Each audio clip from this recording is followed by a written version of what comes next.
Hello दोस्तों, percentage and its application के video lecture series की छठी वीडियो में आपका स्वागत है। आज हम लेवल 3 डिफ़िकल्टी की प्रॉब्लम्स को सॉल्व करेंगे। तो दोस्तों, हैप्पी लर्निंग को सब्सक्राइब करें एंड बेल आइकन को प्रेस करें ताकि चैनल की कोई भी अपडेट मिस ना हो। हमारी पहली प्रॉब्लम स्टेटमेंट है, problem statement 1 says a wholesaler sells 20 pens at marked price of 16 pens to retailers. The retailer in turn sells them at marked price. Determine gain or loss percent to retailer.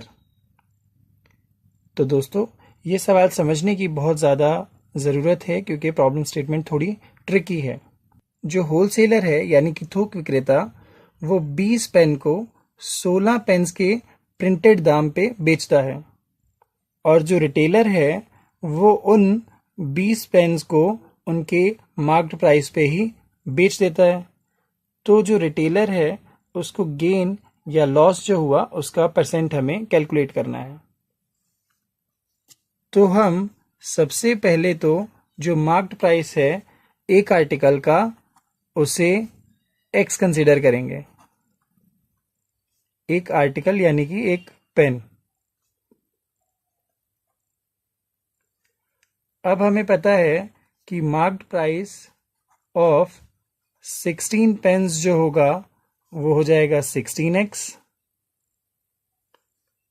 और marked price जो होगा 20 पेनों का वो हो जाएगा 20x। लेकिन retailer ने जो 20 पेन खरीदे थे उनको बेचा आगे मार्क्ड प्राइस पे ही है, तो सेलिंग प्राइस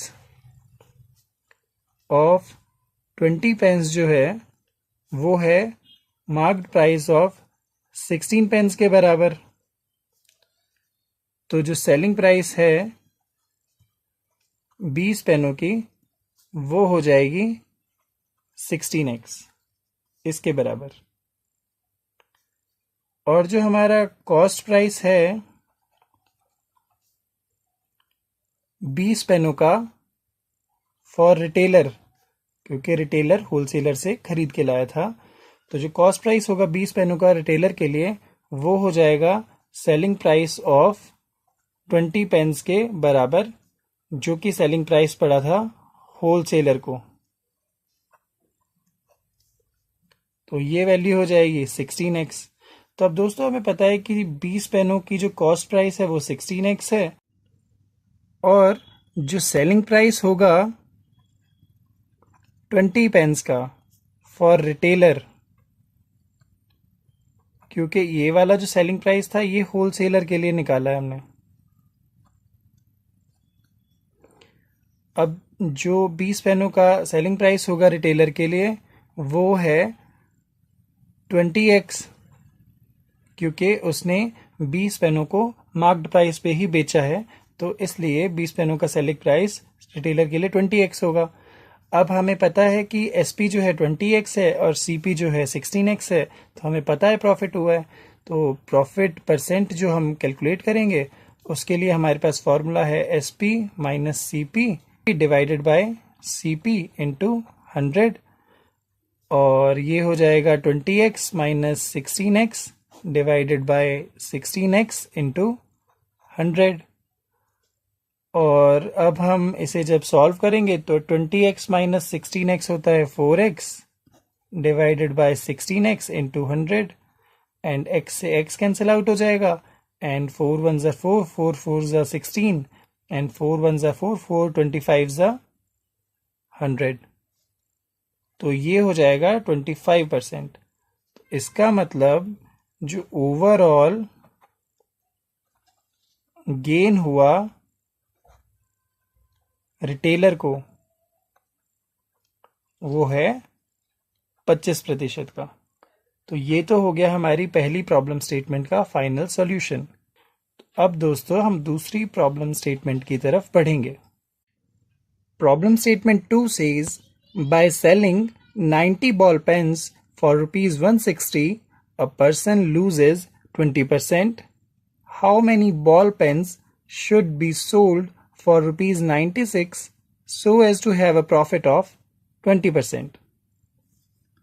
तो दोस्तों इस सवाल का जो अर्थ है वो ये है कि 90 बॉल पेन्स को बेचने की जो कीमत है वो 160 रुपये है और ऐसा करने पे उस व्यक्ति को 20% का नुकसान होता है। तो अब वो 96 रुपये में कितने पेन बेच दे ताकि उसे 20% का मुनाफा हो। सबसे पहले हम क्या करते हैं कि नंबर ऑफ पेन्स जितने की बेचने चाहिए उनको हम मान लेते हैं x और सेलिंग प्राइस ऑफ 90 पेन्स ये हमें पता है कि 160 रुपये है और जो लॉस हुआ है उसे ऐसा करने पे वो है 20%। तो अब हम पहले तो निकाल लेते हैं कि 90 पेन्स जो हैं उनका कॉस्ट प्राइस कितना है। ठीक, तो हमारा फॉर्मूला जो है वो है SP is equal to CP multiplied by 100 minus loss percent divided by 100। इसको जब हम सॉल्व करेंगे तो SP हमें पता है कि 90 पेन्स का 160 रुपये है और CP जो है वो हमें निकालना है। तो CP को हम CP रखेंगे और 100 माइनस लॉस हुआ है 20% का तो वो लिख दिया। तो जब हम इसे सॉल्व करेंगे तो हमारे पास आएगा 160 equal to CP multiplied by 100 minus 20 हो जाएगा 80 और डिवाइडेड बाय 100।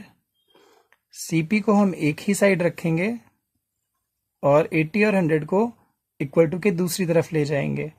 तो जो 100 CP के साथ यहाँ डिवीजन में है वो इक्वल टू के दूसरी तरफ जाके मल्टीप्लिकेशन में हो जाएगा एंड जो 80 CP के साथ यहाँ मल्टीप्लिकेशन में है वो दूसरी तरफ जाके डिवीजन में आ जाएगा। And we know 80 1 are 80, 80 2 are 160 और ये हो जाएगा 2 and 200 200। तो अब हमें ये पता है कि जो CP है ऑफ 90 पेन्स वो है रुपीज 200। तो जब 90 पेन्स का कॉस्ट प्राइस जो है 200 रुपये है तो जो कॉस्ट प्राइस है एक पेन का वो हो जाएगा 200 बाय 90। इसको जब हम सिंप्लीफाई करेंगे तो हम एक ज़ीरो से एक ज़ीरो कैंसिल कर देंगे और ये आ जाएगा 20 बाय 9।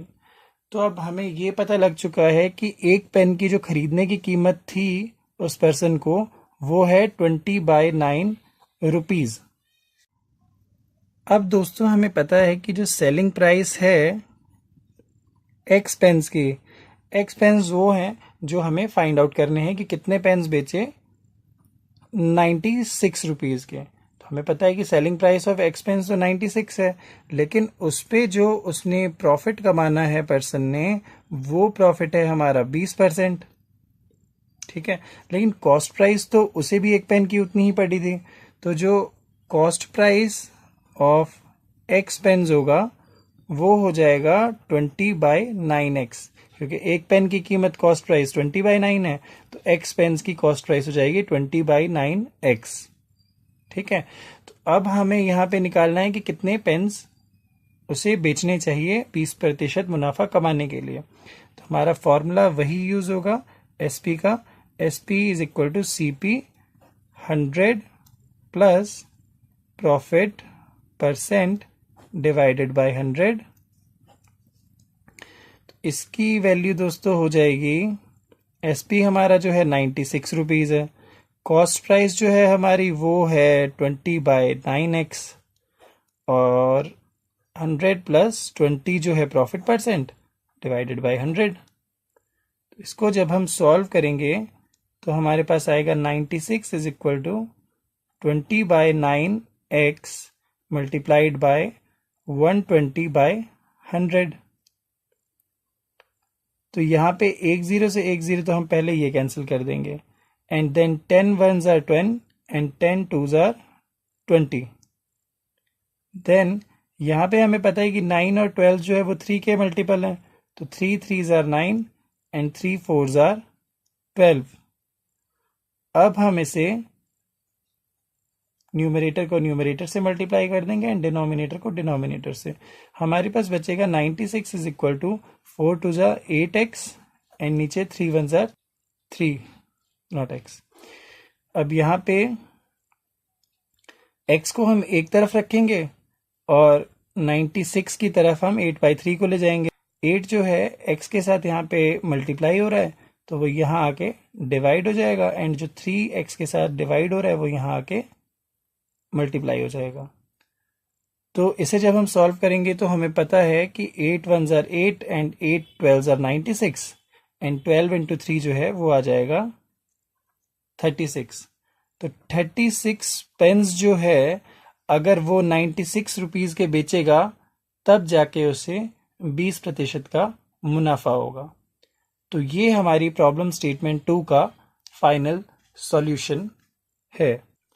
तो दोस्तों, लेवल 3 डिफ़िकल्टी की प्रॉब्लम सॉल्व करके आपके कॉन्सेप्ट्स क्लियर हुए होंगे, ऐसा मैं उम्मीद करता हूँ।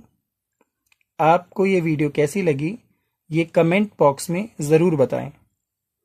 इस वीडियो को लाइक करें और चैनल को सब्सक्राइब करना ना भूलें। इस वीडियो को ज़्यादा से ज़्यादा दोस्तों के साथ शेयर करें और हैप्पी लर्निंग के फेसबुक और ट्विटर पेज को फॉलो करें। लिंक्स जो हैं वो डिस्क्रिप्शन बॉक्स में गिवन हैं।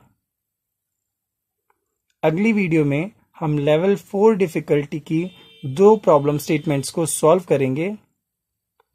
तो दोस्तों, अगली वीडियो में मिलते हैं।